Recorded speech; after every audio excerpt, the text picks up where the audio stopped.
அரசியலுக்கு வந்து சிஸ்டத்தை மாத்தணும் எல்லாம் பண்ணணும்னு நினைச்சார். இன்னைக்கு என்ன ஆனார் அவரு?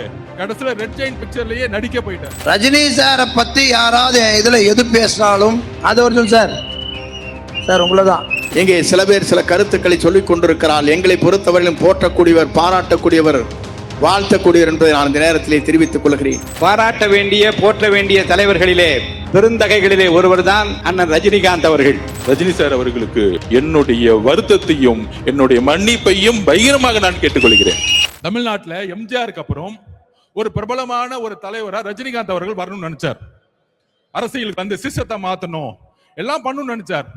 ஆனால் இதே திமுக குடும்பம் பல மிரட்டல்களை கொடுத்து அவரை அரசியல் கட்சி வர விடாம பாத்துக்கிட்டாங்க. இன்னைக்கு என்ன ஆனார் அவரு? கடைசியில ரெட் ஜெயின் பிக்சர்லயே நடிக்க போயிட்டார். அவர் மேல விமர்சனம் கிடையாது. அந்த வலிமை, மன வலிமை நம்ம தலைவர்கிட்ட இருக்கு. நான் பதிவு பண்றேன். நீ என்ன வேணா பண்ணுங்க, என் மக்களை கொன்ன, வீட்டை விட்டு வெளியே வந்துட்டேன், என்ன தனிப்பட்ட முறையில் விமர்சனம் பண்ற, அதுக்கெல்லாம் நான் பதில் கொடுக்கல. நீ பதில் கொடுத்துட்டு என்ன திட்டிட்டே இருக்கும் பொழுது மகளிர் தினத்தன்னைக்கு 12 ப்ராமிஸ் கொடுத்து என்னுடைய பெண்களுக்கு என்ன பண்ணணும்னு சொன்னவர் எங்க தலைவர். வீட்டுல உட்காரல பயந்துட்டு. ஒரு அற்புதமான மனிதர் ரஜினி சார். அதுல எந்த மாற்றமும் யார் சொன்னாலும் நான் ஏத்துக்க மாட்டேன். அவர் பயந்தாங்கோலி கிடையாது, போராட்ட குணமுடையவர். இல்லைன்னா அன்னைக்கெல்லாம் நிறைய பேர் எதிர்த்து குரல் கொடுத்த மனிதர். அவரெல்லாம் போராட்ட குணமுடைய மனிதர். அப்படிப்பட்ட தைரியசாலாம் நீங்க பார்க்கவே முடியாது. ரஜினி சாரை பத்தி யாராவது இதுல எது பேசினாலும் உங்க சார்பா நான் கேள்வி கேட்பேன். அது ஒரு சார் சார் உங்களதான்.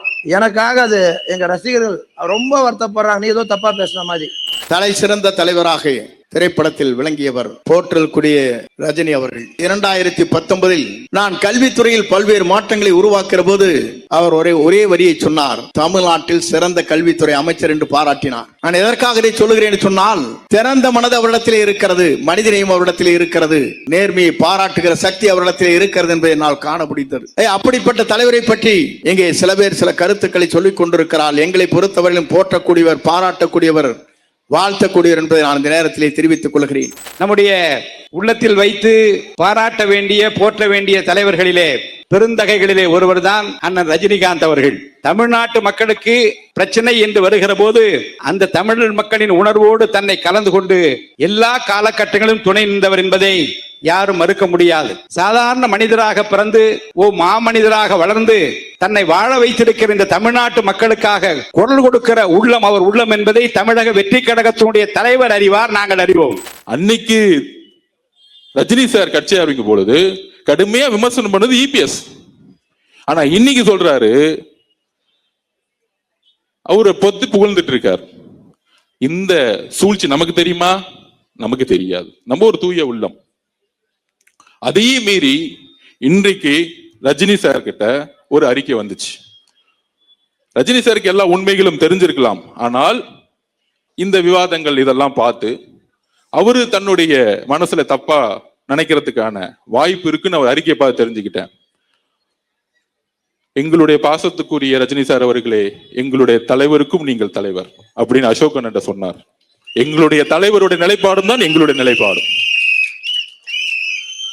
அப்ப இந்த சூழ்ச்சிகளுக்கெல்லாம் ஏன் நடந்துச்சுன்னு சொல்லக்கூடிய இடத்துல நான் இருக்கிறேன். தூத்துக்குடியோடைய என்னுடைய தங்கை கற்பழிக்கப்பட்டு இன்னைக்கு வந்து செத்து போய் 6 நாள் ஆயும் அவனுடைய குடும்பம் இன்னைக்கு நடுரோட்ல நின்றுட்டு இருக்கு.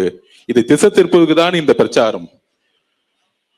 இந்த திசை திருப்புல இருந்து இதுக்கான விஷயத்தை நான் பதிவு பண்ணணும்னு நினைச்சேன். அதான் இன்னைக்கு பதிவு பண்ணேன். இந்த கடிதத்தில், இந்த அறிக்கையிலிருந்து பாசத்துக்குரிய ரஜினி சார் அவர்களுக்கு நான் பதிவு பண்ணக்கூடியது, அப்படி உங்களுக்கு நான் சொல்ல வேண்டிய நோக்கம் வேறு, உங்களுக்கு வருத்தம் ஏற்பட்டிருந்தால் என்னுடைய வருத்தத்தையும் என்னுடைய மன்னிப்பையும் பகிரமாக நான் கேட்டுக்கொள்கிறேன். ஏனென்றால் என்னுடன் நீங்கள் வயதில் மூத்தவர். அதற்கான தார்மீக கடமை இருக்குது. நான் வேற யாருக்கும் பதில் கொடுக்கறதுக்கு நான் இங்க வரல. அவருடைய அறிக்கையை படித்தேன்.